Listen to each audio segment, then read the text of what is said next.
everyone and welcome to the planning committee. Item 1 on the agenda, to sign the minutes of the previous meeting. Is you always on the time of the correct record, please members? Okay.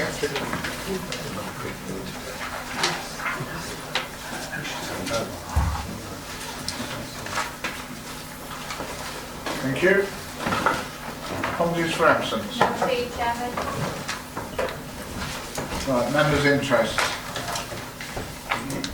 Nothing? No. Don't forget you can do so when and if it should arise. There are no applications withdrawn. A couple of things to tell you. Well, first of all, we'll do the housekeeping bit. If the fire alarm bell rings, it's not a practice, so please go out as orderly as you can the way you came in. Please switch your mobile devices to silent, which I'm sure you will do, because it will cost you £5 or £10 for a horrible ring for the chairman's charity, right? So I should switch them off if I do. The proceedings are being recorded. Speakers will have 3 minutes, and after that you'll hear a tone and be asked to wind up. That is the only opportunity for you to speak, so please don't interrupt during the rest of the debate. There isn't any obvious, I'm sure you're not going to. And you're not going to clap, hiss, boo and stand up and wave your arms, are you? No. You'll see officers talking at the same time as you're talking, which looks exceedingly bad manners. That's to get an answer for the points you're raising at the end of you finish speaking. Members' update on performance. You had it come by email last week. If it gets serious or there's any problems, you'll be verbally told every 3 weeks, but there isn't at the moment. One good bit of news, if you haven't heard it, Gladmans have lost their right to appeal on weed, okay? Which is brilliant news. Just to add, Chairman, to the Supreme Court. Yes, but all it actually means is that the actual planning appeal, which they were challenging, goes back to the appeal stage, so there may well still be a reopened planning inquiry. But at least they've lost another stage at the moment. Right, we go to the first application, which is in Malton, and the number is 1192. Yes, thank you, Chairman. This is probably about 30-year-old development now off the Pittsford Road there on the edge of Malton. They're not conventionally designed houses, as you'll see. They've kind of got a split ridge where half of the house is in front of the other half, which makes them look odd sometimes from various angles on the photographs. Like the ridge heights are different, but they are actually the same.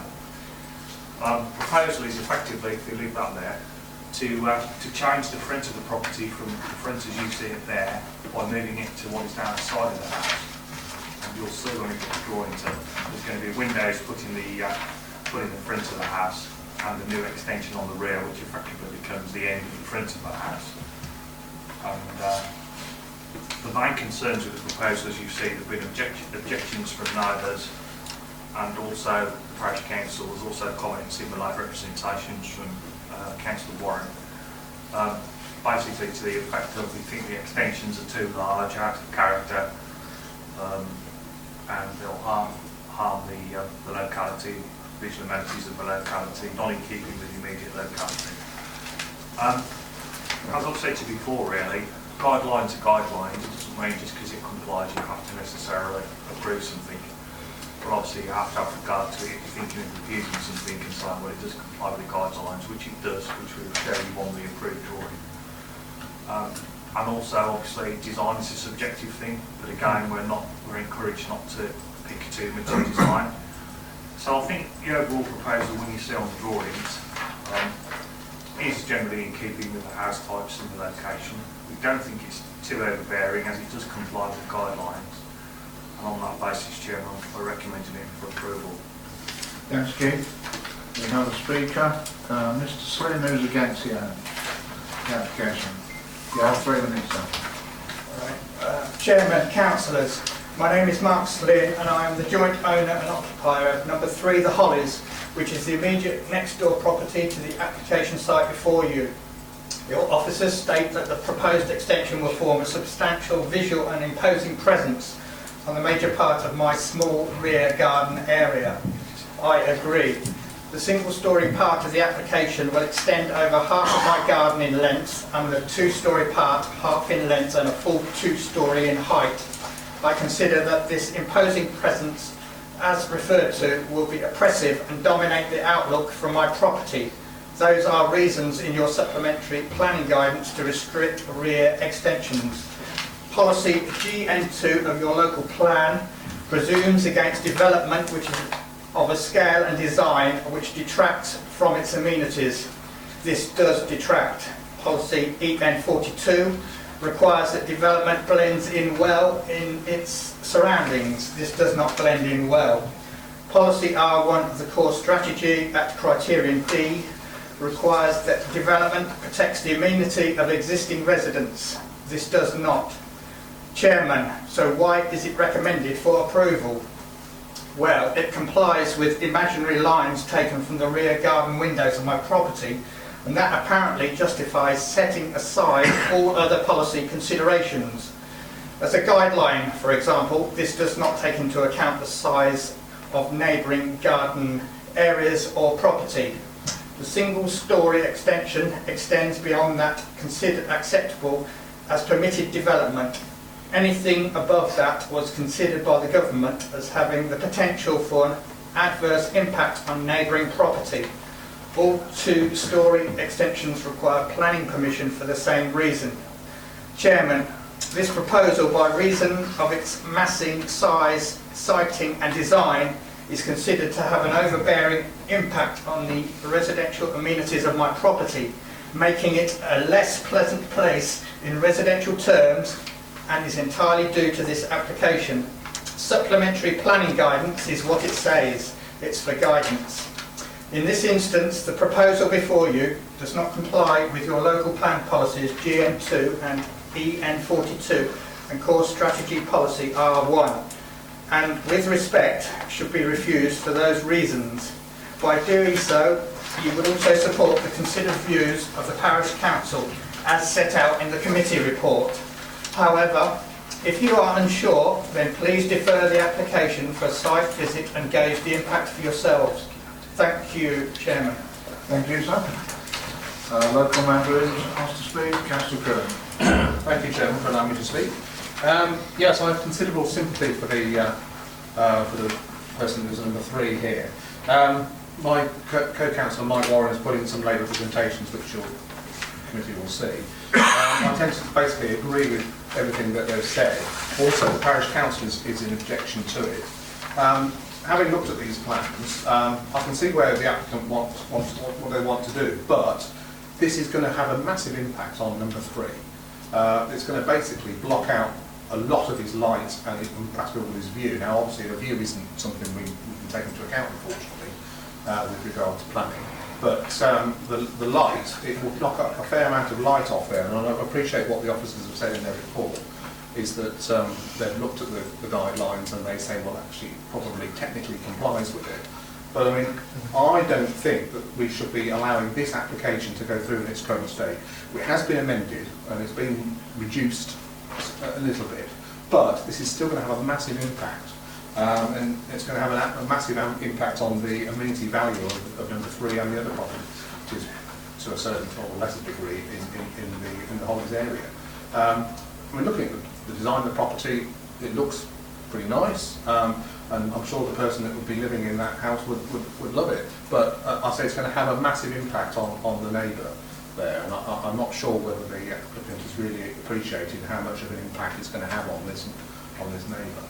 So I mean, the guy number 3 has said that possibility of a site view, but I don't know whether or not you want to do that. I mean, I'm obviously not being a member of the committee, I can't put forward any propositions, but I would urge the planning committee to either defer it for a site visit or to refuse this, because we can't see really from the pictures how much of an impact it's going to have on that number 3 property. Thank you.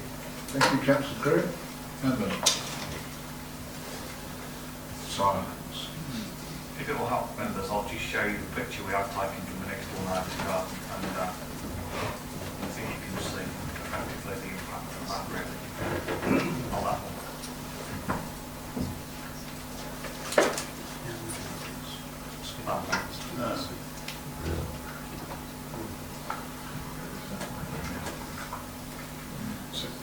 basically the extension will come out 3.8 metres from the two-storey part, and the single-storey part will come out. I can't remember I wrote it down. Lost my figure now, but the single-storey extension comes out further than that and wraps around the back, as you saw on the drawing. Would mostly obviously be behind the fence at that point, but the two-storey will come out 3.8 metres. What's the orientation of it, Keith? It's the actual properties themselves are facing, the gardens are kind of facing south. We show on the OS plan there. If we get the OS plan back up, you'll see. Sorry, that one. There you go. So, neighbour is on the east side, but the garden effectively are facing towards the south.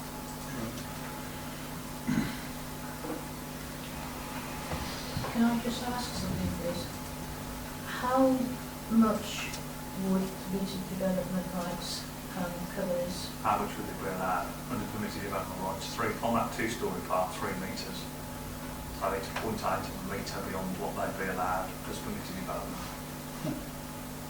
0.8 of a metre. Yeah. 800 pounds. Still Yeah. How much? 3 foot? 2 foot 6.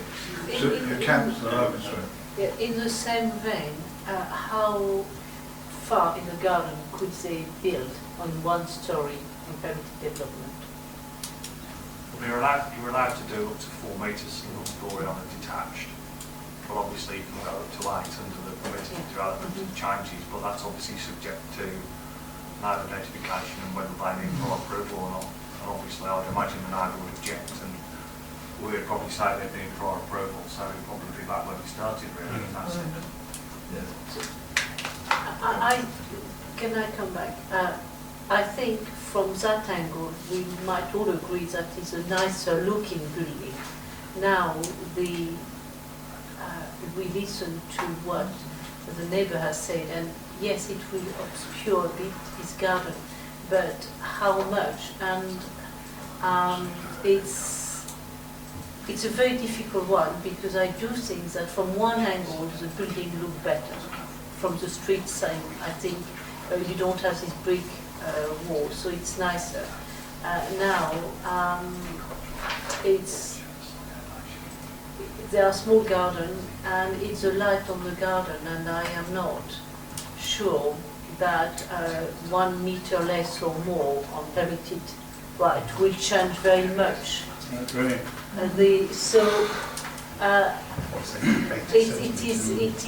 is a very, very difficult one, but I do think that it will not change very much if we go under permitted 1 metre further in. So the impact will be the same for the neighbours. So I would be inclined to go with officer recommendation. Thank you. Proposal. I propose, This is a proposal. yes. I'll second that, Chair. Sorry? I'll second that. Thank you, councillor Robinson. Do you wish to speak now? Not much. I'll just add to the debate by saying that I think that Councillor Owen Swift is quite right. It's going to make precious little difference, this 800, well, 0.8 of a metre. So I don't see how we can possibly really refuse it. Thank you. Councillor Wesley. Yeah, thank you, Chair. I agree with Councillor Owen Swift. From the visual from the roadside actually makes the property look better. And if you just saw that, you'd say, why not, wouldn't you? But looking at how it works and having heard from the neighbour, the house already extends beyond, doesn't it? It already extends beyond the garden, so that extension goes further and further across the neighbour's garden. And for me, it's a step too far. And despite permitted development allowing a building, it's still going to be that little bit shorter. And I think, permitted development is sometimes, we all know it's a little bit, I'll call it evil, actually. I mean, we've heard about other properties, I think at the last meeting or the meeting before, we had one in Daventry that's causing considerable grief to another neighbour, and we could do little about it because it was actually less than permitted development.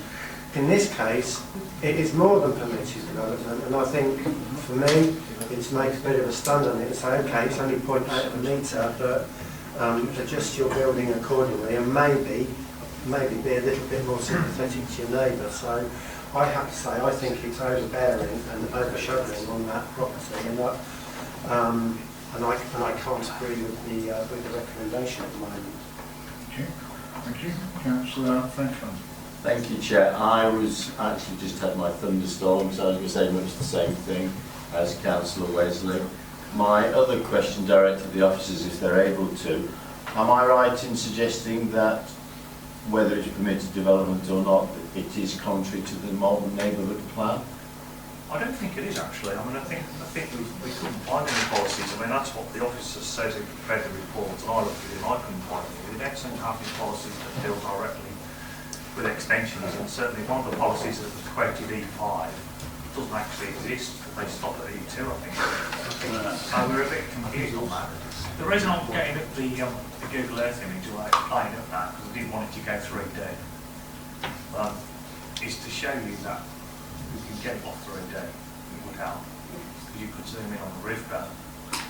But basically what I was going to say was, because these properties are staggered, if you do the 2D, click on 2D now, go on there.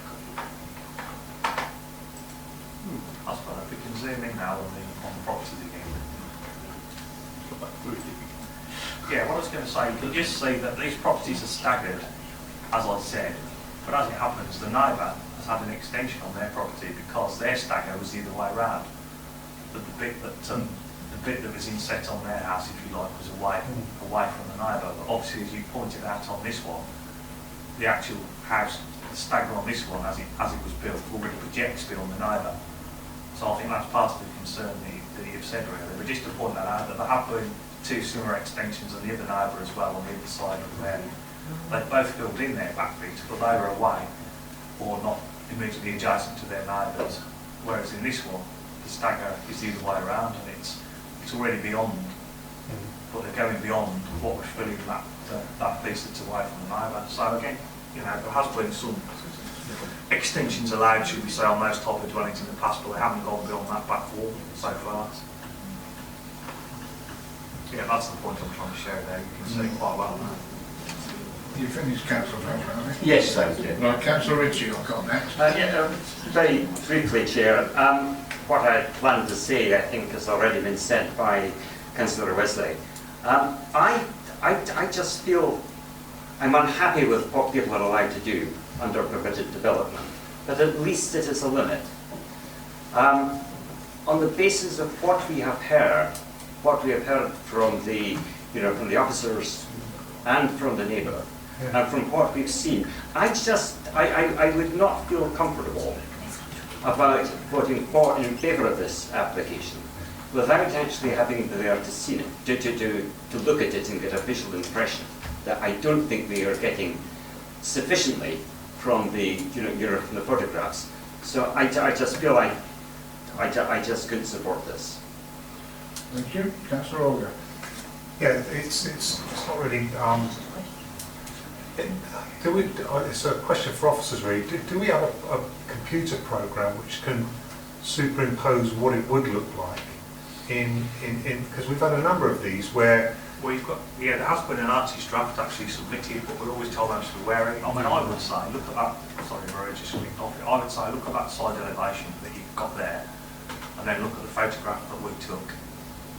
Yeah. And the side one that's now disappeared, of course. Sorry, Maria, can we have the side one back? But I'm just wondering, would that be allowed to be used so it gives us more of an idea? We haven't got a program, but we're using the artist impression.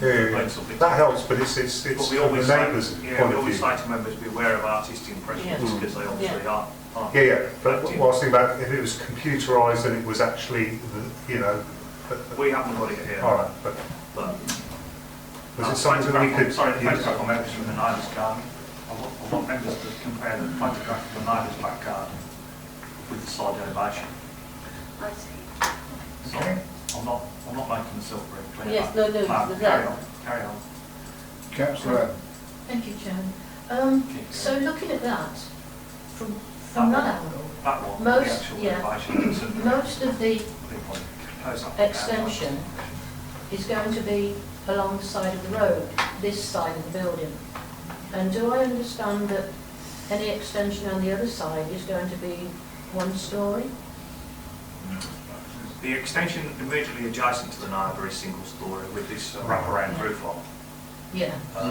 So the 2-storey bit is actually So the further 2 away. storey is the furthest Level away? level with the 2-storey bit that's there now, basically. Yeah. So it's away from the boundary in that sense. According to the write-up, it will not Yeah, that's, stop any light or Yeah. anything.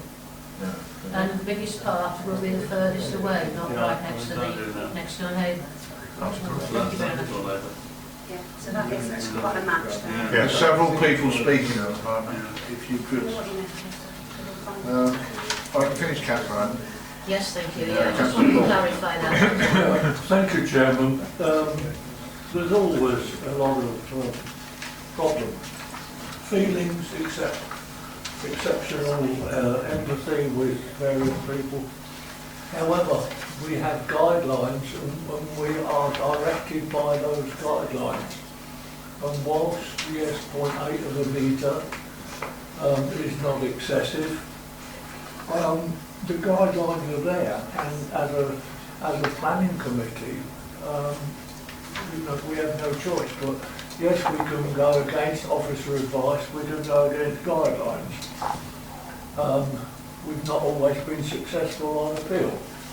I don't have a problem with it. I have total empathy with the neighbour, but we are where we are with the guidelines, and I'll go along with officer advice, Chairman. Thank you, Councillor Paul. Councillor Smith. You did put your hand up, didn't you? Councillor Paul. Oh, sorry. Next door. I do apologise. To make that mistake. I'd like just the officer just to clear a matter up for me. Keith was talking about wraparound of the roof. Yeah. I thought under permitted development you had to go straight out. You couldn't have wraparound on permitted. Well, there are different interpretations of various bits of community development law, but it's quite complicated, which is being changed again. But I think the essential bit here is that you can go out 4 metres single storey out the back, Yeah. and 3 metres 2-storey out the back. And we're saying it's pretty well 4 metres on the bottom anyway, a little bit more, and it's 3.8 metres on the top. But what you see on the drawing and what you see on the photos, as I say, what members say is you can take a view and say it complies with the guideline, but that isn't the build and end all. You can take a view basically. You know what PD is, which is less than what's been applied for, which is, as you say, why we've got an application, because it's gone beyond what's PD. But on its merits, I think you've got to say, the essential test, I guess, is would you want that next to your house if you were that gentleman that lived in that garden? And if the answer's no, perhaps you should consider refusing it then. Yeah, under DM 42. Under the policies that we've said. Yeah, scale density and massing. Yes. Councillor Robertson. I just wanted clarification, please, Keith. Am I right? Did I hear you correctly? And you said that now permitted development can be on the second floor now? I didn't Yeah, even they did know. allow it to go to 2 storeys. Yeah, that was another one of the changes they brought in before. Any 2-storey extension was pretty well needed planning permission. Thank you. Okay, I think. Yes, sir. Councillor. Thank you, Chair. Councillor Carl, sorry. I also think it really is an overdevelopment. Just because it's just outside the perimeters, but as the speakers mentioned, GN2 and 42 and R1, surely that supersedes guidelines. After all, they're only guidelines where they're actually policies here. So, I'd have to go against officers' advice on this application. Thank you, Councillor Carl. I think you've all had enough to say now. We've got a proposal that the application be approved, which has been seconded. All those in favour, please show. Those against?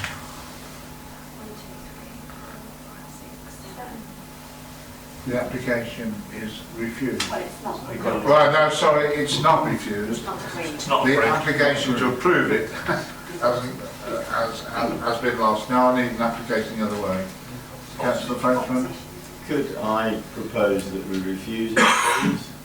on the grounds, The ones that Keith just mentioned about, sorry, yes, I wasn't listening fully, but the ones that have been about size, density and massing, the EM42, what was it on? GN2. And GN2 and R1.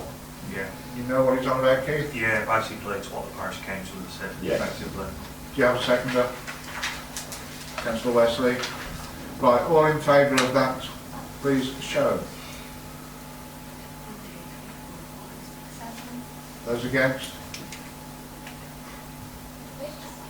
The application is refused.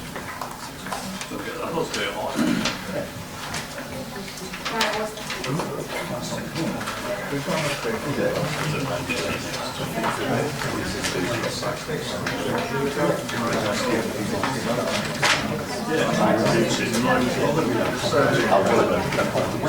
The application is definitely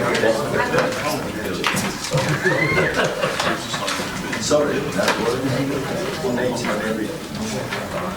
next application is in Killsbury, 0067.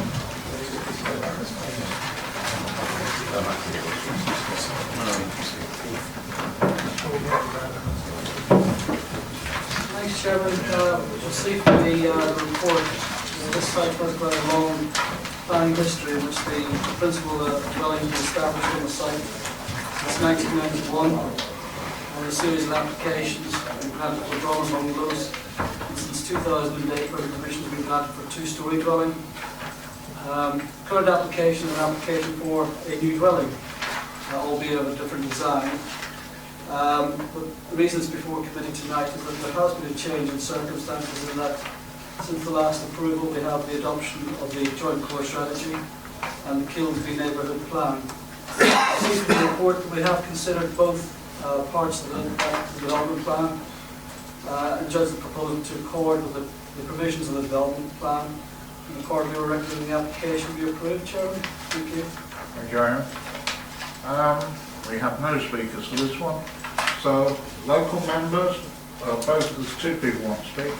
Yourself? I defer to Councillor Lomax. Councillor Lomax, would you like to go? Thank you, Chairman.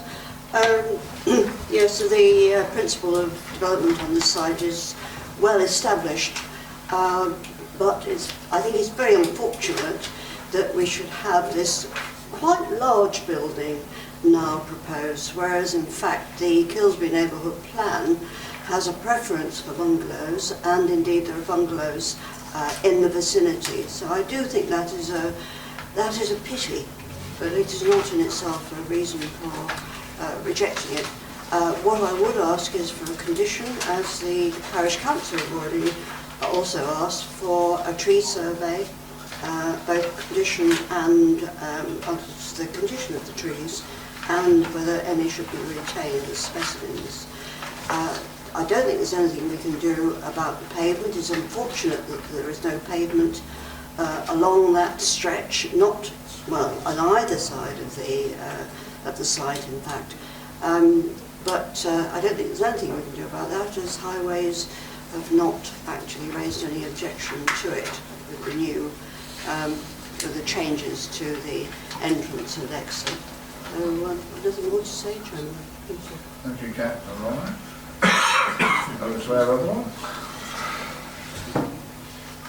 Thank you, Chair. Basically, I think I agree with Councillor Lomax here, but the objection from the parish council is not very strong, is it? It's, in fact, pretty much comes down in favour of having it, just with a bit more bureaucracy attached, i.e. a tree survey. I don't know whether I'm particularly in favour of tree surveys, but maybe it's necessary in this case. I have nothing more to say. Thank you, Councillor Robson. Councillor Richard. I know this area well. I pass it many days, probably most days. I mean, first of all, can I ask a question? On page 22, halfway down, it says it will create an extra frontage facing onto Barbie Road. the photograph that you've just had there, that surely is the main street, is it not? Yep. If it is an environmental improvement because it creates an active frontage on Barbie Road, the frontage on Barbie Road at the moment is an exceptionally attractive, mature, as you can see there, mixture of quite high bushes, a variety of bushes, the trees behind. And are you suggesting that by removing that and putting a more newly built executive mansion in there, is going to be an environmental improvement? It's nonsense. I'm concerned that, you know, we do have the neighbourhood plan that Coulsby has formulated and has been approved, in which it talks about the need within the village for the smaller houses, for people who are first-time buyers, for people perhaps they talk about downsizing. Not many people downsize to a 4-bedroom house. It talks about where the actual housing needs are. And yet every time that we have got an opportunity for for a small infill development within a village, it appears to be 4 or 5-bedroom houses that developers come up with. I am concerned. I have got no idea, what are the situation and the motivation of the applicant here. But I feel that far too often we have got a situation in which anybody who happens to have a large garden can convert it into a huge sum of money by providing for a developer. The developer's interest is not in meeting a housing need, but for providing the building that will generate the most profit. Now, in this, within this particular case, my concern is the effect. There is something, I'm sure, within the Coulsby neighbourhood plan, perhaps the officers can check on this, that talks about developments that are appropriate given the mix of buildings that are in the area. It strikes me that this somehow doesn't sort of fit with that mix. My concern too is that a development of this nature, it's not just changing the visual characteristics of the area. If we continually approve applications of this nature, we're changing the social characteristics of the area too, and that worries me. I would oppose this. Thank you. Well, I think, to be fair, and to say to most applicants, an applicant would probably consider, most applicants would probably consider the monetary value before what size house they wanted to put on, whomever they were, to be fair. So, yes, Councillor. Sorry, Councillor Patrick. Thank you, Chairman. I just wanted to know if there was any change in the square footage between the current application and the one in 2013. Well, again, what's before you is the one approved in 2014, which is a detached dwelling with a space and then quite a large detached garage before that. Effectively, this proposal infills that space and then a single-storey extension at the back. So yes, there is an increase, but the officers have judged to be acceptable.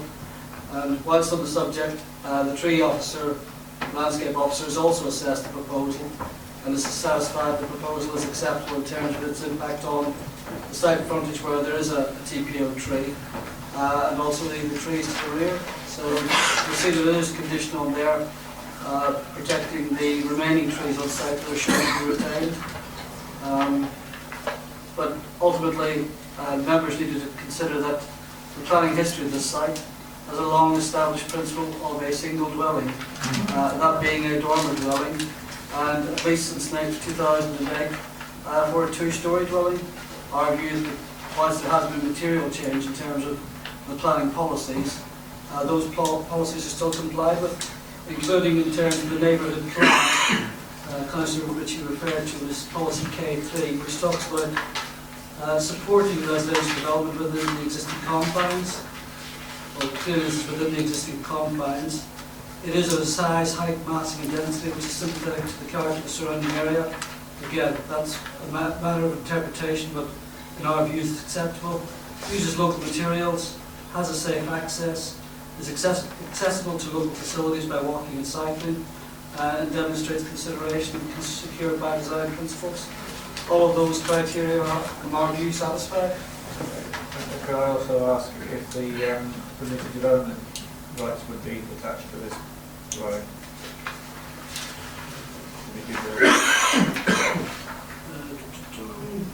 No, they are currently removed, but again, if members consider it to be worthy of removal, then they're entitled to come to that view and impose that condition. No, in that case, Chairman, can I propose that we accept officers' advice? You can. Do you obviously? Sorry, we're adding that condition on. Yeah, yeah. With that condition you're talking about? No. Are you just talking about accepting officers' advice at the moment? Yeah. Okay, I'll Councillor second Adam, you it. second it? Yes. Okay. Would you like to speak now, Councillor Adam? Yes, funny enough, I was waiting for Councillor Patrick to finish. But I think he's finished, yeah. There's been a lot of applications on this site. Everyone's been approved. None have been built. This looks as though it sits well in there. I know by reading all the paperwork that there's other reasons wanted for this, and I completely approve it, and I'm happy to second it. Okay, thank you. Next person was Councillor Robertson. Thank you, Chair. I was just going to point out that Kilsby, in fact, is, like many villages in that area, a complete mixture of every kind of property, new and old, large and small, and quite frankly, it wouldn't make any difference what size house was put here to the general aspect and I can't remember the words. The general nature of the village. Thank you. I've got Councillor Paul, then Councillor Swift.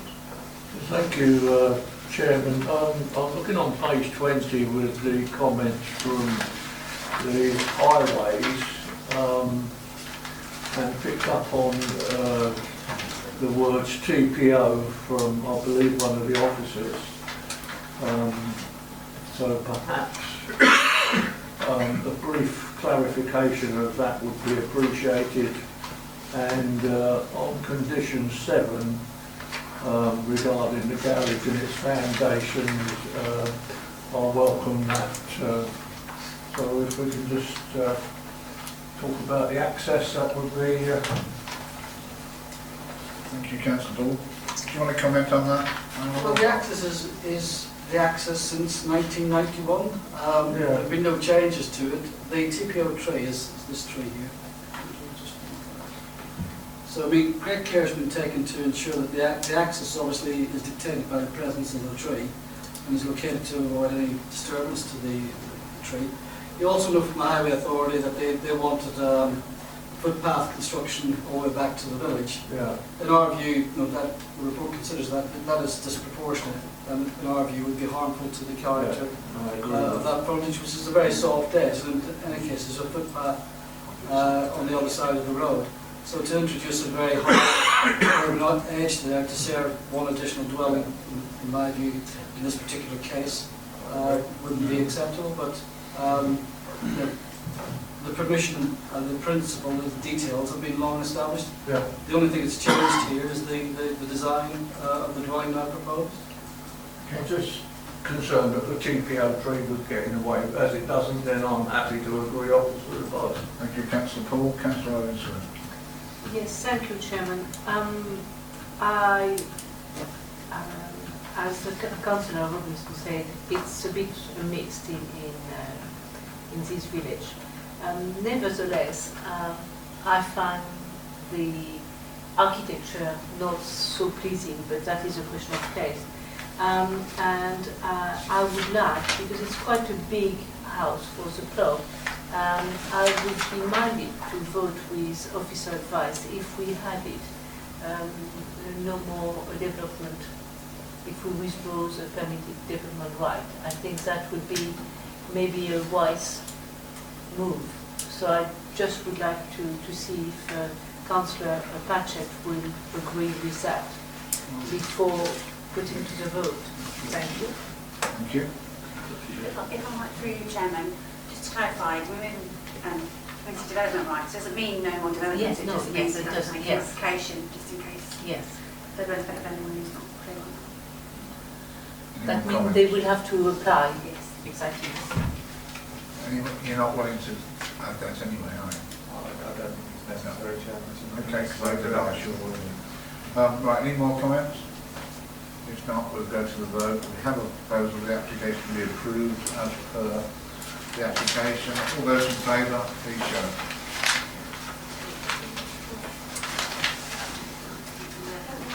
Those against? The application is approved.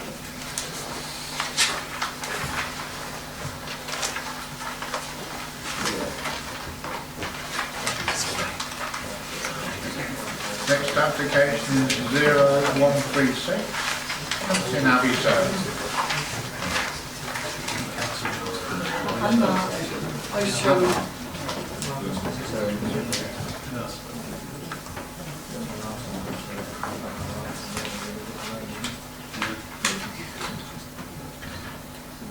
Vice Chairman, the application property is a prominent building. It's also a listed building and a prominent location within the Daventry Town Centre conservation area. The application site does not have any parking provision on site.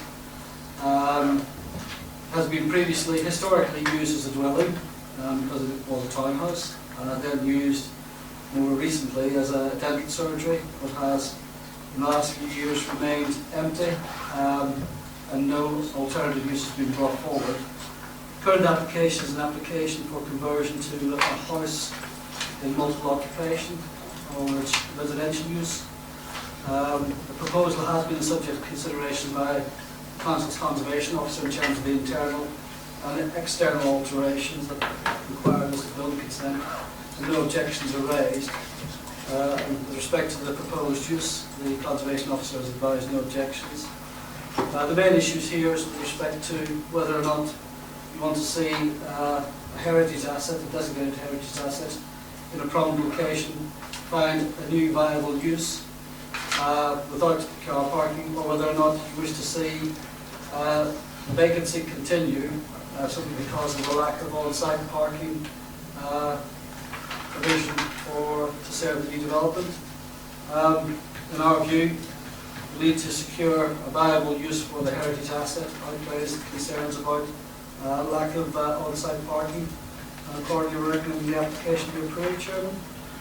Thank you, Aaron. We have a speaker, Mrs. Ramble from the Town Council. Yes, thank you. Yes, thank you. Thank you, Chairman. As you can see from that picture, the only place where there is storage for bins is where that red biffa bin is.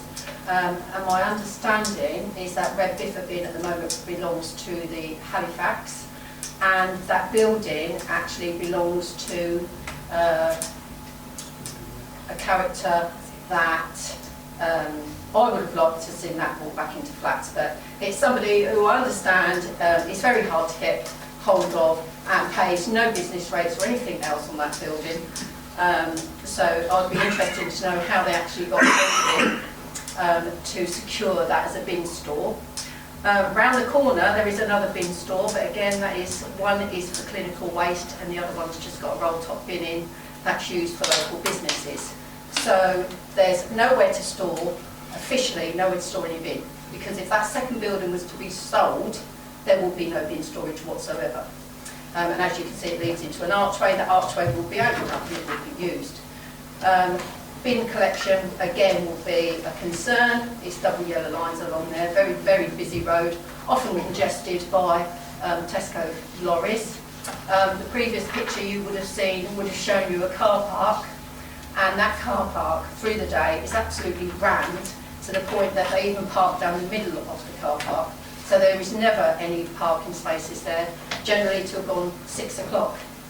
I was reading through the survey and they say about timing.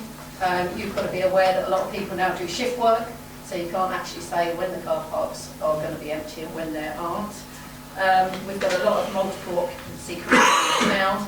Many of you heard of full strategy when we were talking about parking, that everybody, all the councillors of the town have all got concerns that parking is a big issue, and we feel that that needs to be looked at.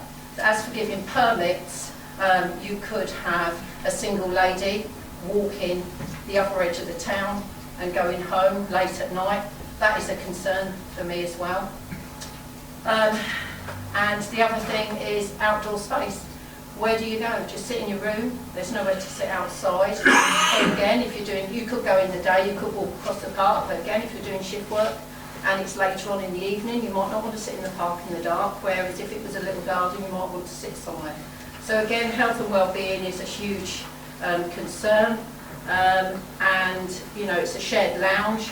So if somebody is is more of a vulnerable person, it means they'll end up pretty much living in their room. It also states that because it is in an ideal location, it is in the middle of the town, maybe they won't need a car. Well, yeah, that's fine if you just want to go shopping, not necessarily where you're going to be working, and a lot of these people may work in industry where they may be out at Crick or somewhere and will need a car. So parking, again, and bin store, huge concern. Thank you, Mr.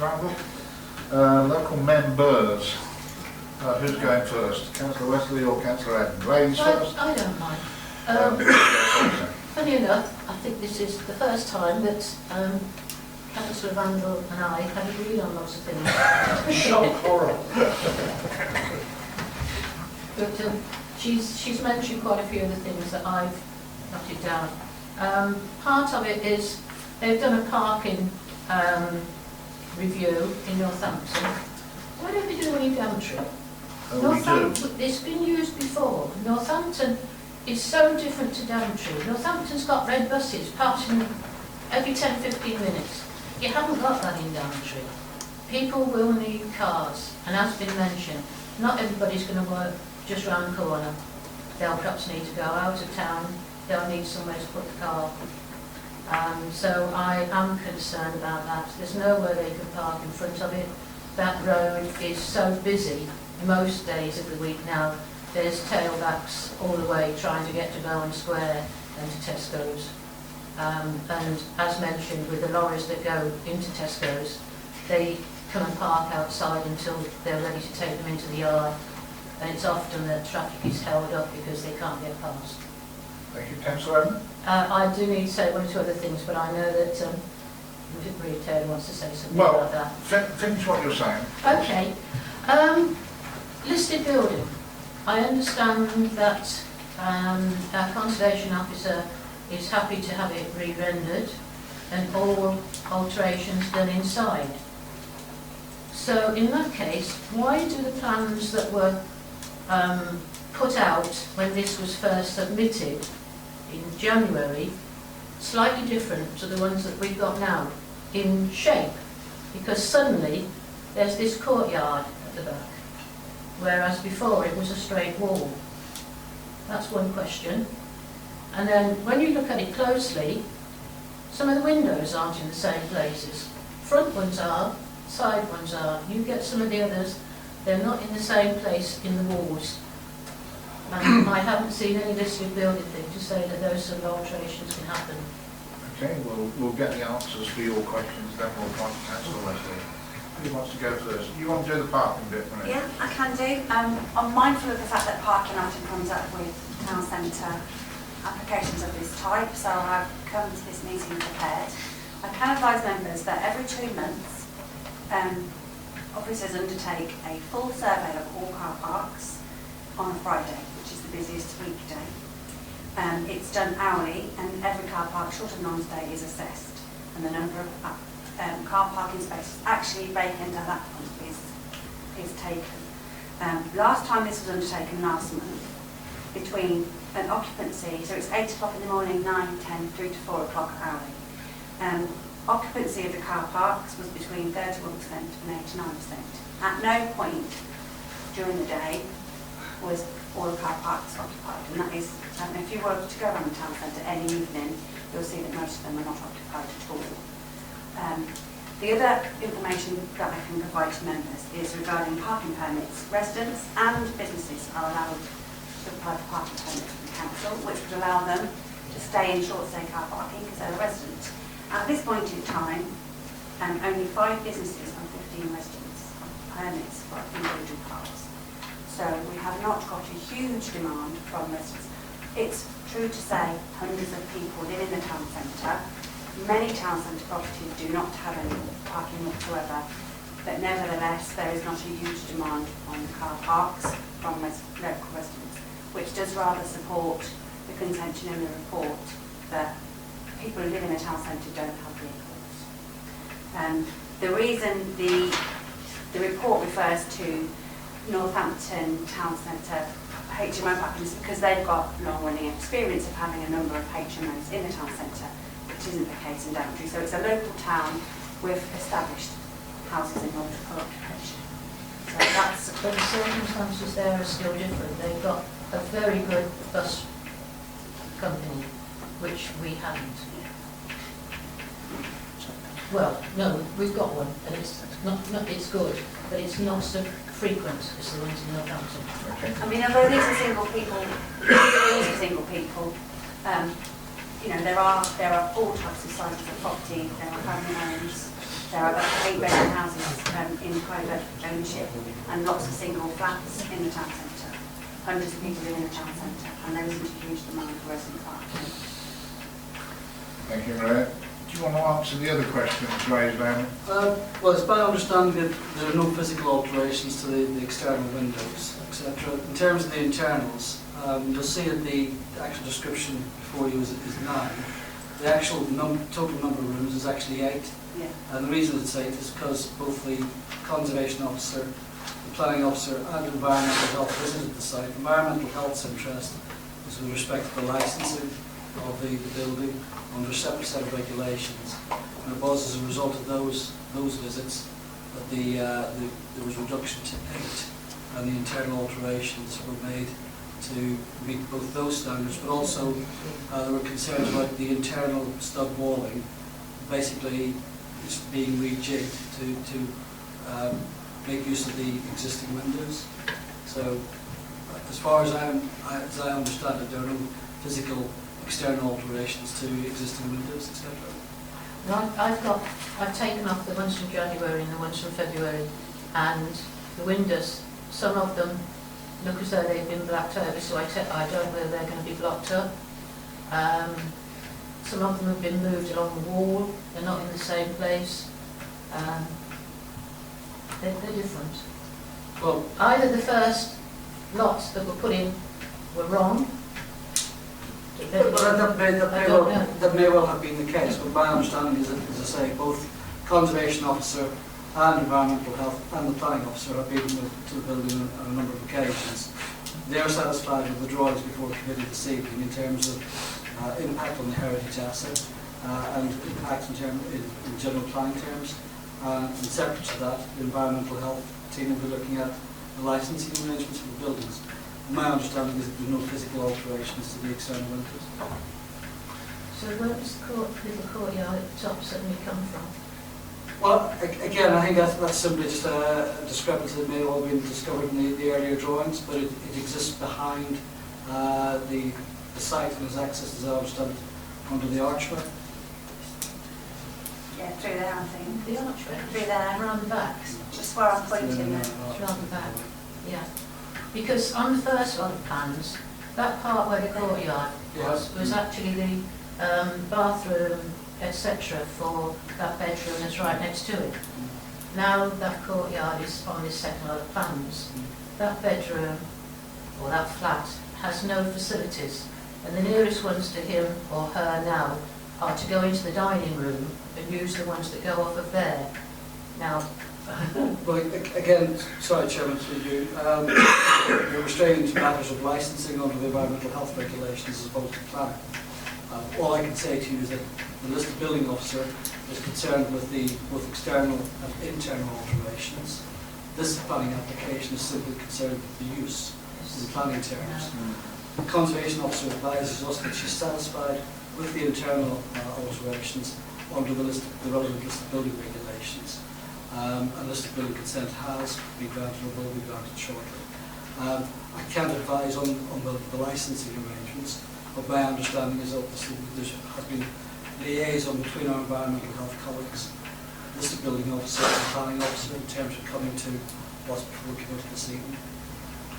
I mean, just for you, Chairman, if they're thinking 8 rooms at the moment, but when it's all finished and it comes to licensing it and 1 or 2 of them aren't appropriate, then they'll only be licensed to 6 or 7 rooms. That's how the legislation works for houses of multiple occupation. And I do still have concerns the same as the town council on the refuse, etc. Where is it going to be put and how is it going to be got to? Again, the report advises at the top of the page 31 bin storage is available in an external store, which is accessed via the covered way between number 3 and number 4 New Street. But that is permanently locked now because they had people getting in there. I'm merely giving you the answer yes, to I know, the answer you've been given. On that basis. But by the time this is open and it's still locked up and the circumstances the same, we've got problems. Through you, Chairman, I can provide some reassurance because I took the opportunity to go with another manager on a site visit to the adjoining property and met the owner of that property and had a full walk around the site inside and out. And there is no issue in terms of access to the building, and that is part of the application site that we're considering today, and there are arrangements in place for the other adjoining sites. That is bin storage on this photograph, isn't it? That's my understanding. Yeah. Okay. Is that the one just inside the big gate? Yeah. That's my understanding. I haven't been to the site. And that definitely belongs to this building. Well, we can only go with what's before members in terms of yes, the yes, I know. It's just so strange that in that case, why wasn't that bit rendered at the same time then? Well, again, okay, I have to say thank you. I still have great concerns. Okay. Councillor Wesley, you're the local member. Yeah. Thank you, Chair. I thank Councillor Redden for diligence on the comparison of the plans. I do find it a little bit worrying that we've had 2 applications in that apparently vary, because it's the conservation area and that should have both been checked. So it does seem a little bit odd that there's a difference there, unless it is actually a material difference. I don't want to bore everyone and say the same things over and over again, but parking is an issue in this town. You have to consider how people park. I don't care what happens in Northampton and how many people in Northampton have cars.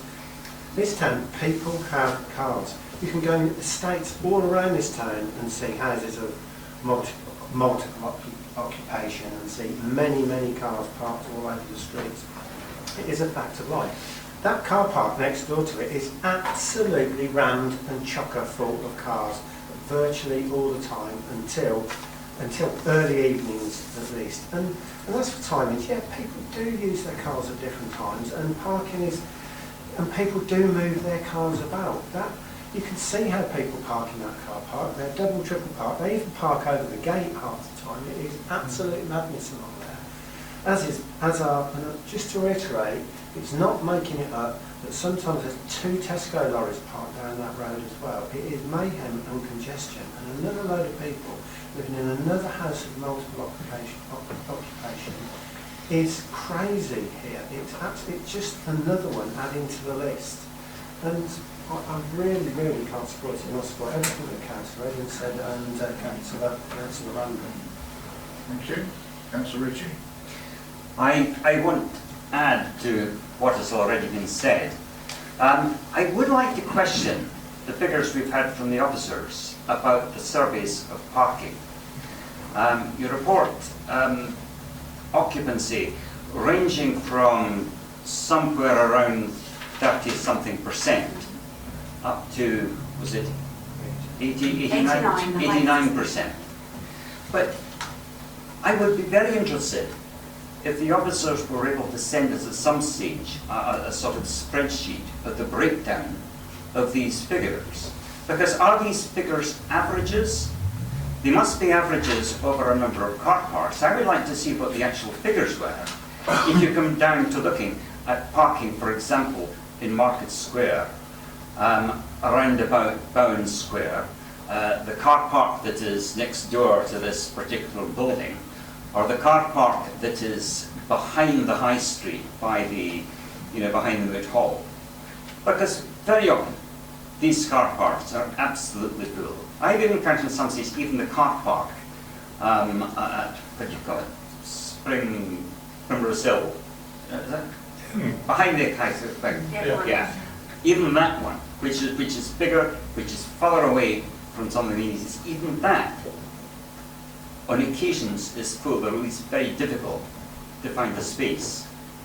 Now, if you have this building with 8 lettable rooms, it's perfectly possible that means 8 couples, each with a car. If you have 16 cars, now I'm trying to think roughly how many cars Market Square, for example, would accommodate, but that could be almost half of it. And I just feel that there is a nail of unrealism here. Certainly, I accept the likelihood of 8 lettable rooms, meaning 16 cars, is by far the worst that you might imagine.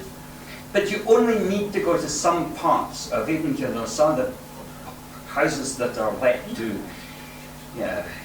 by a room up in the Duncan, where you have got half a dozen cars that are there with one house. And I just feel that here, in that particular position, that unless the applicant has come up with a solution as to where people would put their cars, then there is not a way forwards here. I also worry too that if that is going to be, residential accommodation, it's not just. I don't think it's sufficient to say that, well, perhaps at the back of the Tesco car park, they might find a place to leave their car. It means that you need places where people will set down visitors, will set down with their shopping, that will want to stop at least temporarily outside their homes, and that is not a place where that is easy. I just feel that this is unrealistic. I can address some of those points for you, Chairman. The business manager is going to be sharing information about the car parking, as was raised at Status Group last time, but I've got this information in the meantime. It lists 17 car parks, and every hour how many, the percentage of spaces, well, the number of spaces occupied and empty, and the percentage. So that's that basic information. I think the point about potentially this building generating 16 cars, that's possibly less than it would have generated when it was in active use for 40 years as a dental surgery during the day. I certainly used that surgery for many years, and it wasn't unusual to have 30 people went in the waiting room. At its peak, there were 5 or 6 dentists operating in the dentist there. Definitely a very busy dentist waiting room. This car park is actually in the ownership of Waitrose. But it's not. They don't do any kind of. I mean, it's available for anyone to come and go as they please. It's not. What's the word? It's not monitored or anything like that. The fact that it's mostly their staff use it throughout the day, but there's nothing to stop anybody using that. And I would just reiterate, there are only 20 car parking permits for residents and businesses in the town centre, and at the peak. According to the figures for last month, at the peak, it was 1 o'clock in the day on a Friday, only 89% of car parking spaces were occupied. Right. The next person I have on my list is Can I not just come back and that if it's a quick. Yeah. I'm just concerned that, look, it is good if all our car parks are full because people are coming in to use the town centre. That would be a positive thing. People don't stay forever at the dentist, one hopes. They come into the town centre, they go to the dentist, they do other things when they're in town. We're talking here about people who are going to be there all the time, who are permanently wanting a place to put their car. And therefore it is reducing the parking that is available for people who need to come and go to another dentist or go somewhere else in town, which is my point. Okay. Councillor Parker is the next one on the list, followed by Councillor Paul, followed by Councillor Patchett. Now the next three speakers. Thanks, So if I haven't got you, stick your hand up now. Somebody else, right. Just for clarity, please. If it was a new house, we'd be giving 1.5 car parking spaces or 2, whichever the figure is these days. Under HMOs, is there any requirement to put car parking spaces in? Not for the HMO licence, I'm aware of that. So there is no requirement under HIMO? Okay, through you, Chairman. Yes, if we were talking about a new build development, clearly you'd be looking to ensure there was some form of access and parking provision on site. You're talking about a historic building in a town centre. It doesn't have any car parking, simple as. So you either look to get a use for the building and accept that it's in the town centre, or you let the building go vacant, but any other use for that building is going to require parking, which isn't available on site. So it's up to yourselves. If you want to see a heritage asset, which is in a proper location in a conservation area, achieve some form of alternative use. Yes, there are concerns about parking within the town centre, or if you want to simply see the building lie vacant in the hope that some other use may come along that doesn't require any parking. That's the issue. I think what I was driving at, which I think you've actually explained, if it was a new build, the answer would be yes, you would go for car parking. As it isn't a new build, the answer's no. Is that right? Well, the answer is it's not possible to provide it on site. The answer is that in this particular So I'm case, right then, that's there's fine. no provision for parking on site. No, okay, that's fine then. Thank you. Yeah, just to add to what Ivan said already, I've had this in a couple of villages. You remember the case in Spratton where we had the guy that wanted to reuse the building. Yeah. We've had another one since, and there is, in the centre of the villages in those cases, there was no off-street parking. The buildings were, quite pleasant local heritage assets, although not listed like this is. And you've got to say to yourself, well, yeah, there never is going to be any parking, but are we just going to say we're never going to grant planning permission or anything ever again because there's no parking? I think you've got to be practical here. And on the evidence base, you've just been told, there's 11% spaces across the town centre available for parking. That's what a planning inspector is going to look at. If this is an appeal refusal, he's going to say, what evidence have you got, Daventry Council, to back up your concern that there's no parking when your own survey is telling you there's 11% of vacancies? That's the worrying thing for me. What else are you going to do with it? And obviously, do you want your vibrant town centre, or do you just want buildings to stand empty because there's no car parking? Okay. If it might help, there are above many of the shops in the High Street, Sheep Street, and all around the town, and in fact Bowen Square, there are 1- and 2-storey accommodation of all, 1, 2, 3 bedroom properties. Hundreds of people live in the town centre. Most of those properties are not vacant. Obviously this one has been for a little while, and they're not generating a demand for residence permits, which says something. Okay. Next one is Councillor Paul and Councillor Patchett. Thank you, Chairman. I'll make Councillor Randall smile. I agree with part of what she's saying. I also agree with my colleagues regarding parking in the town. 11%, that's fine. But where is that 11%? Is it in the Gasworks car park? Is it in the long stay car park? I don't know. For future reference, I think we could look at, 11% is, in relation to where you're trying to park a car, is virtually nothing. However, that's the opinion of the officers, and we have to go with that. There was a question of parking outside the building with Tesco's lorries. I've been told repeatedly by the police that they will not issue tickets for, it's not in their remit now anyway, for Tesco's vehicles obstructing the highway.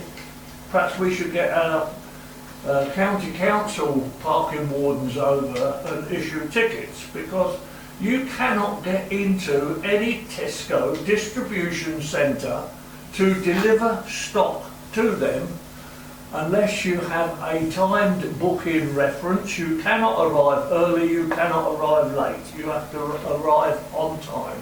There is no earthly reason why those vehicles have to sit in New Street. The rules regarding loading, unloading of Tesco's building were relaxed sometime last year. There is no earthly reason why that vehicle cannot telephone the store and say, I am on the outskirts of Daventry, could somebody open the gate, and we'll reverse straight in exactly the same way as Waitrose do, but slightly different with Waitrose. House of multiple occupancy, my main concern is fire. However, you know, it was a house. It went from a house to a dentist, now it's going to go back to a house. My concern with the building is fire. How do they get out? Our environmental health, presumably look at the fire regulations as well, and I'll get the nod from Maria to say that they do, so that eliminates that. I think it's wonderful, whilst I object to it, I think it's wonderful that part of that block is going to be used. I object to its use, however, it's going to be used, unlike the other 2/3 of that block that have been empty for God knows how many years, and we can't do anything about it at the moment. Anyway, there we are. I can't do no more than go along with officers' advice, although not agreeing with particularly the parking. Thank you, Councillor Paul. Chairman, would you like me to Yeah, advise can you give... which ones had vacancies at 1 o'clock at the peak period when 89% of car parking spaces were actually occupied? There were at 1 o'clock. There were vacant spaces on the lower Lodge Road car park and the upper Lodge Road car park. Golding Close, On Street, High Street, Tesco, the main park, the Bowling Green and Welfare Bays, and the main car park at Tesco, and at the August. If I may, Chairman, there are parking spaces within, let's call it Tesco's car park, that are designated for one of the buildings, so there are times when they are empty anyway. There are also a number of disabled parking spaces that are empty. Do they come into it? The disabled bays are actually monitored. However, we will agree to disagree. Okay. I've got you, by the way, putting your hands up at the back. I've got you, but I'm letting people haven't spoken first. Councillor Patchett. Yeah, thank you, Chairman. You'll be pleased to know I'm not going to talk about parking. Well, we're not interested then. Well, fair enough. I mean, over the last 6 months, as some of you know, I've got a son who's desperate to find somewhere to live around in this area. And as I say, over the last 6 months, I've been looking for him to find somewhere in the local area that's affordable and a single room where he's got a half decent standard of living, which presumably and this will all be new inside, so it should be quite nice. And you know, there just isn't anywhere in the area, and the town needs, in fact the whole area needs lots of properties like this, and to house 8 single people who, and my son doesn't drive by the way, to have somewhere in the town centre where he can walk to the pub, he can walk to the shops, and he can be picked up to be taken to work. You know, it's a godsend for a lot of people to have, and I would imagine they're going to be very popular and they're going to be occupied almost straight away. You know, I mean, I know any time of the day or night that I can roll up to Daventry and park anywhere I like for free. You know, there's always spaces, even with my van. So you know, it's kind of. I have no problem in proposing that we approve officers' advice. Well, I'll second that, Chair. Right, I've got Councillor Organ next. Yeah, it's just a question. This Waitrose area where people are parking, if Waitrose decided that they were not going to allow people to park on there, then we would lose that capacity. Is that Well, correct? it's a private car park being tolerated for public Okay, parking. so the chances are, if we lost that concession, and we looked at what impact that would have on the capacity, the spare capacity that we've been monitoring. As I say, it's predominantly Waitrose, because Waitrose staff. But there was a lot of cars in there. They've got to go somewhere, haven't they, if they're there at the moment. And you know, we've been in this position time and time again, and I have been persuaded by officers each time when we are having these occupancies without any parking. And I really feel that you know, maybe this is a bridge too far. You know, if we lose all those cars have got to go somewhere. And I don't know whether the data or the maths have been done on how that impacts on other capacities. And we have continued problems, and it's just going to get worse and worse. You know, the next premise we have that is multi-occupancy, same problems, same issues. And you know, I'm reluctantly, I think it's so important to use that building, but to add to the problems and to lose the Waitrose, we've got no ability to stop that. We're just storing up problems for the future, so I can't support this at this stage. Thank you, Councillor. Right, now we're back to people that wish to speak again, which is Councillor Wesley and Councillor Ritchie. Councillor Wesley first, then Councillor Ritchie. Thank you, Chair. Sorry, just to bang on about it, but just on the surveys, you're bound to get car park churn. You're going to find spaces at some time or other, aren't you? Because somebody's going to leave the parking space, somebody's already gone in and hasn't been able to park, and they're driving around. So, as Councillor Paul, I think, said, 89% is pretty much, can be deemed, as in my view, as 100% occupancy. That Waitrose car park is probably something like 120% at times, which I'm sure is, you probably don't even count that because it's not on the official cost, because it's not on the list. But the fact remains, it is a car park there. The parking permit thing, I find it actually worrying that people aren't utilising that thing that we keep talking about and hearing about all the time. There's obviously something going on with that, or wrong with it, in my view. And you know, we've got to be careful about how we're doing this, because they're still parking somewhere, aren't they? It's not that there's not a demand. You've also got to understand, busy shopping days are Saturdays, and more so in the evenings. Evening shopping is getting more and more important everywhere, and as retail develops. And we have to have a view to this going forward. We have to have a view to changing shopping habits and how people actually live and work. People work from home part of the time, and they're going to be parked during the day as well. We have to have sight of how things are going to change, and not just hang on to old-fashioned, old-style aspects of how people live their lives. And I'm sorry, but I really, really can't support this as much as I'd like to. Right, I'm going to take one more speaker, and I'd like to propose Chairman, can I ask a brief question for clarification? Did you, was it Bob. Councillor Robertson? Right, for approval. Yes. Yeah. Right. I'm going to take one more person then, which will be Councillor Ritchie, and then I'm going to go to the vote. I think we're both there. Thank you, Chair. I'm rather concerned that, that if part of the officer's argument is based on the statistics around the parking survey, without having these statistics in front of us, I'm not prepared to simply accept somebody else's analysis of figures that I haven't seen. So I'm rather concerned about that. Can I say I am also rather concerned about some of the remarks that have come from the officers, as if we have no choice between leaving this building decaying and unoccupied, or accepting that this application has got to be approved. These surely are not the choices. There are many listed buildings that do not have parking in Daventry, that are offices or shops in which people come to and people go.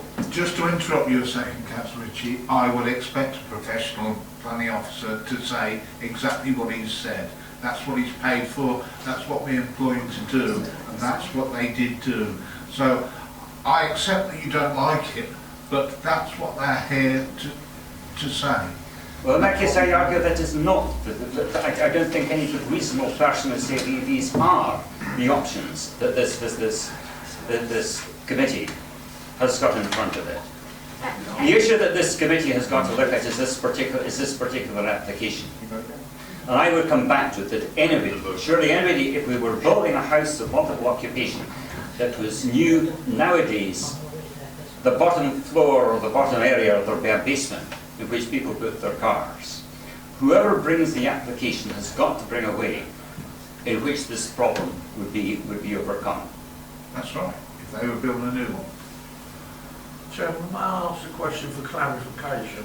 Quick one, Councillor. Regarding parking permits, are employees of companies within the town centre allowed a parking permit?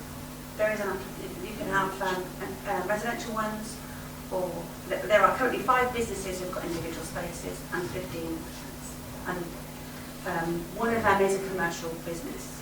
Oh, thank you. Okay. If I can just clarify, Councillor Ritchie, I brought this information about the parking survey because it came up at strategy group, and there have been numerous discussions here. And in discussion with the business manager, I brought this information. But the recommendation from planning officers before you is not based on this. It's based on the existing use of the building and the kind of parking that generates, bringing an unused building back into use and comparing that with the change of use. How much impact will it have on the parking requirement? Bearing in mind there is no bespoke parking. So it's fair to say that planning officers have not based their recommendation on what I brought. So I just brought that in for your information because the questions have been asked about this before. Right, I think we'll end the debate now. We have a proposal that the application be approved. It's been seconded. All those in favour, please show. 1, 2, 3, 4, 5, 6, 7, 8. Those against? 3, 4, 5. 8, 5. The application is approved. Chairman, if you'll excuse me now, I must... Yes, certainly, yes, you did indicate you wanted to go at that time. Chairman, can I ask a very quick question, please? With the conservation officer, it says there's a list of building consent. Is that actually on the website to look at?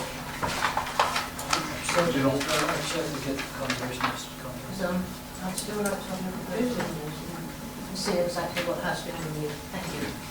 Thank you, Councillor Eden, and thank you for bringing this up. I'm sure knowing our conservation officer, if she thought there was anything different or anything unusual about it or anything to move, that she would jump on it immediately. We've got 2 sets of plans on the website. Yeah, there must be something wrong there, because they'll have to find out.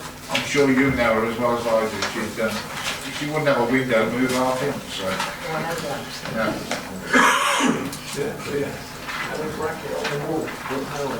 Right, the next application is in Overston and the number is 0199. Yes, thank you, Chairman. You'll actually, when you see the plan, think it's in Malton, but it is actually in Overston Parish. The parish boundary is so the A43 is in Malton and the actual site is in Overston. As you'll see from the officer's report from the late reps, it's actually Malton Parish Council that have kept into this, not Overston Parish Council.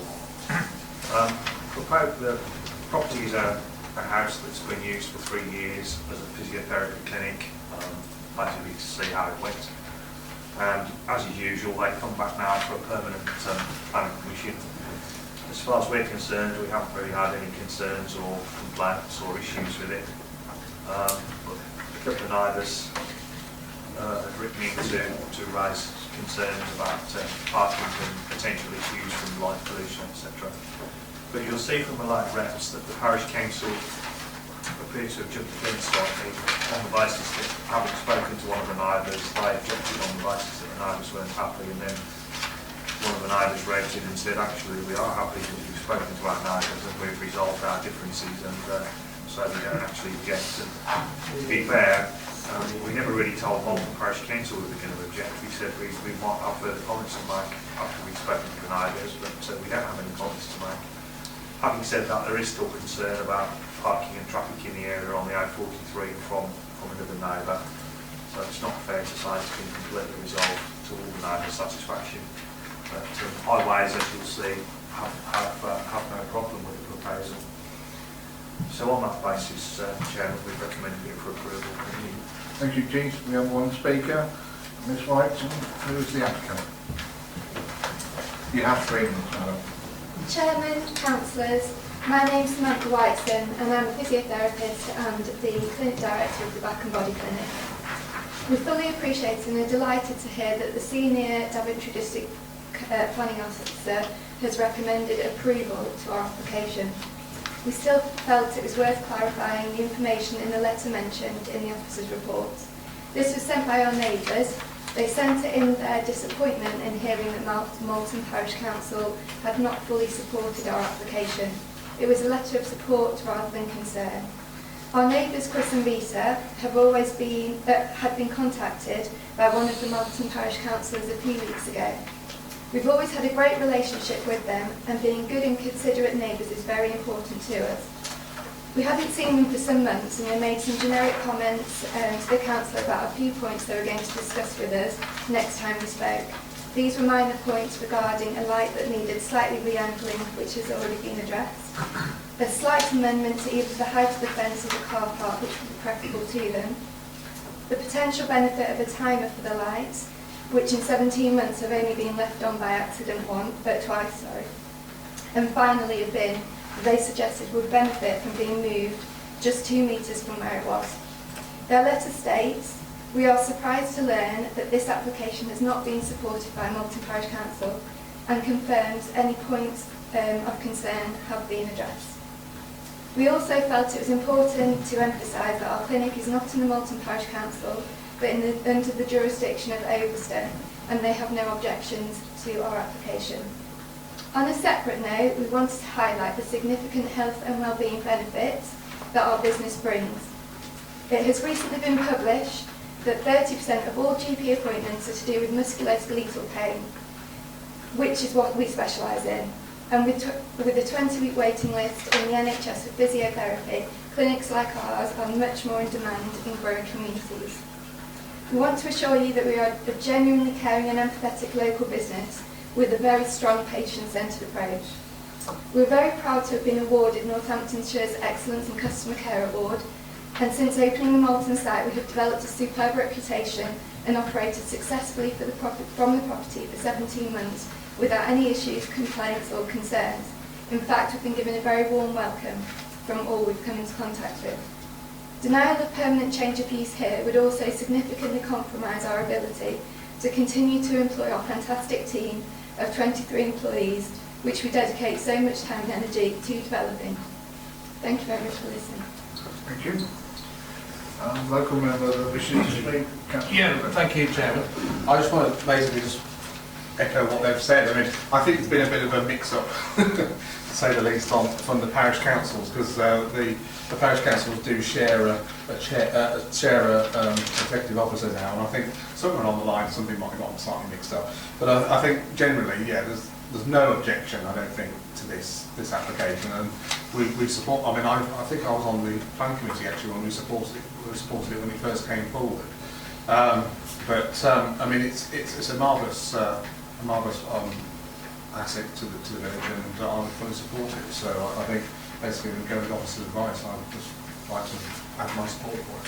Thank you. No, it's not very well. Councillor Owen-Swift. Well, I would like to go with officer advice. That's proposed. Thank you very much, Councillor Owen-Swift. Councillor Rachman. I was going to do that, so I'll second it. Right. Well, we're getting on like a house on fire. Does anybody else wish to speak? Well, we'll go to the vote now. So the proposal, the application be approved. All those unanimous. Young lady, you've got your planning application. The application's approved. Back for the queue. Mates race. We might need them.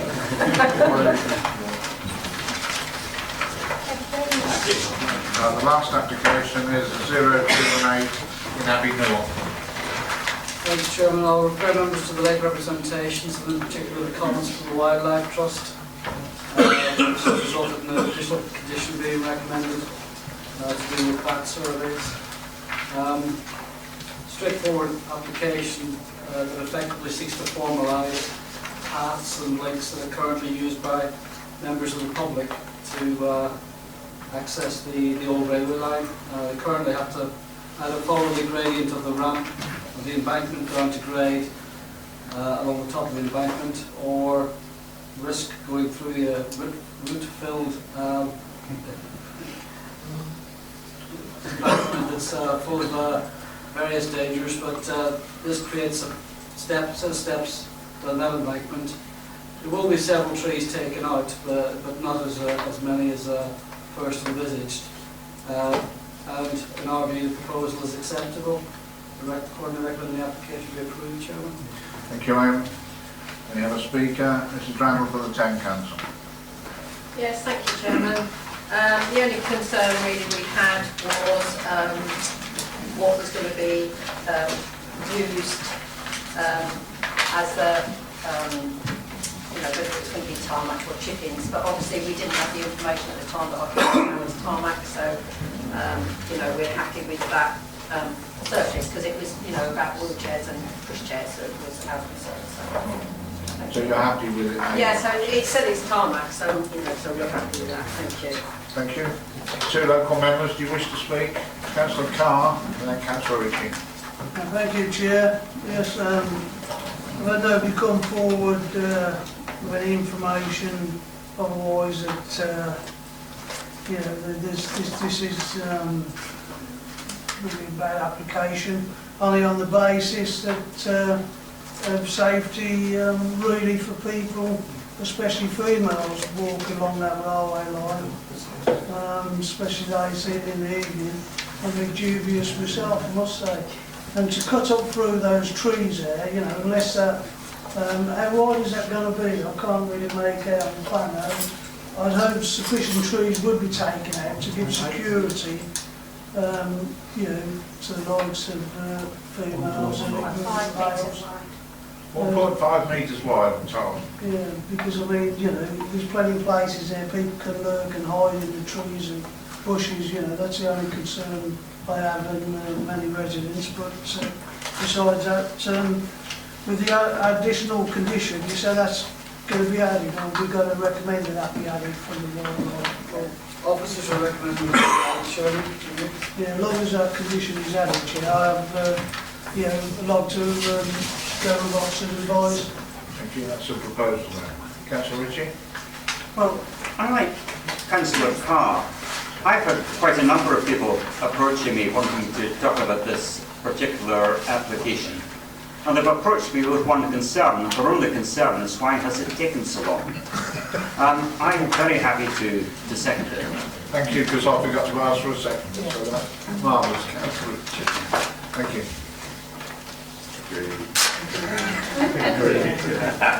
Does anybody else wish to speak? I know that the hands have been full. Councillor Wesley, a quick one? Yeah, I very much welcome it. And Councillor Eden, a quick one as well. And it borders right down the side as well. I mean, I do actually scramble at the bank on occasions through our streets, and it drags me down the other side as well. So, yeah, no, it's a welcome. It's a welcome addition to the town's infrastructure. It's a really nice piece of infrastructure. But we should be aware that this that there are wildlife issues here, and I've just urged that every care is taken.